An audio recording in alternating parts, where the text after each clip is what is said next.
आज हम ऐसे टॉपिक की गहराई में उतर रहे हैं जिसने ऑनलाइन दुनिया में तहलका मचाया हुआ है। फ्री बीच यानी रेवड़ी कल्चर। अगर राजनीति में ही स्वार्थ होगा तो कोई भी आकर पेट्रोल डीजल भी मुफ्त देने की घोषणा कर सकता है। देश को आत्मनिर्भर बनने से रोकेंगे। पिछले 70-75 साल से सरकारी स्कूलों के अंदर फ्री में शिक्षा मिलती आई है। पिछले 70-75 साल से सरकारी अस्पतालों में गरीबों को फ्री दवाइयाँ मिलती हैं। फ्री राशन हर महीने भेजा जाता है। मैं पूछना चाहता हूं इनसे कि ये तो मुफ्त की रेवड़ी भी नहीं बांटते, ये तो मुफ्त की रेवड़ी में भी विश्वास नहीं रखते, तो फिर इनका कर्जा इतना कैसे बढ़ता जा रहा है? ये पैसा जा रहा है किसी? आजकल हमारे देश में मुफ्त की रेवड़ी बांटकर वोट बटोरने का कल्चर लाने की भरसक कोशिश हो रही है। मुफ्त चीज़ों से लेकर उपहार तक ऐसा लगता है कि हर कोई बिना कुछ किए कुछ ना कुछ लेना पसंद करता है। लेकिन क्या ये एक ब्लेसिंग है या एक अभिशाप की तरह है? आइए साथ मिलकर फ्री बीच की आकर्षक दुनिया का पता लगाएं। इलेक्शन से पहले सभी पॉलिटिकल पार्टीज रेवड़ी बांटती है।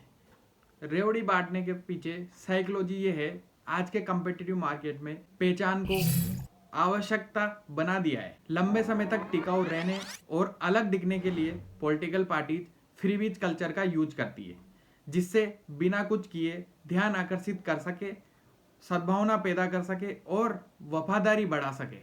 फ्री बीच कल्चर में बिना किसी चार्ज के चीज या सुविधा दी जाती है, जैसे free education, free health care, free electricity, free water, free cylinder, महिलाओं को पैसे बांटना और गर्ल्स के लिए स्कूटी आदि की सुविधाएं।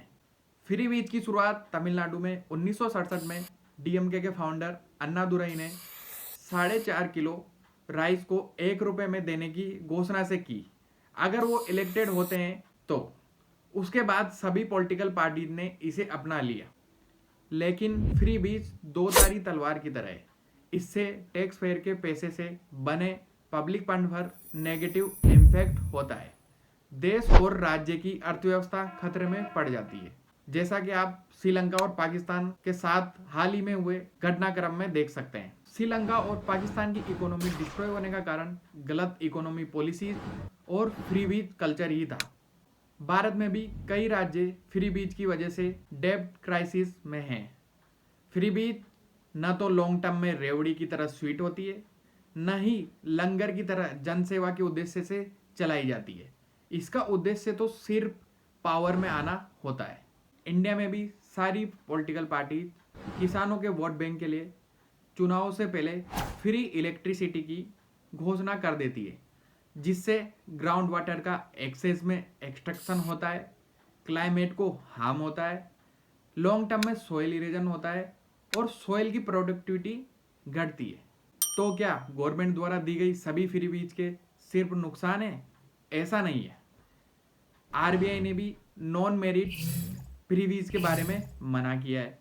सुप्रीम कोर्ट ने भी रेशनल यूज ऑफ फ्री बीज की बात की है और इकोनॉमी और वेलफेयर ऑफ पीपल के बीच बैलेंस बनाने की बात की है। ऐसा नहीं है कि वेस्टर्न कंट्रीज या एशिया के और देशों में वेलफेयर स्कीम या फ्री बीज नहीं है, लेकिन हमें फ्री बीज और वेलफेयर स्कीम में बैलेंस बनाना पड़ेगा।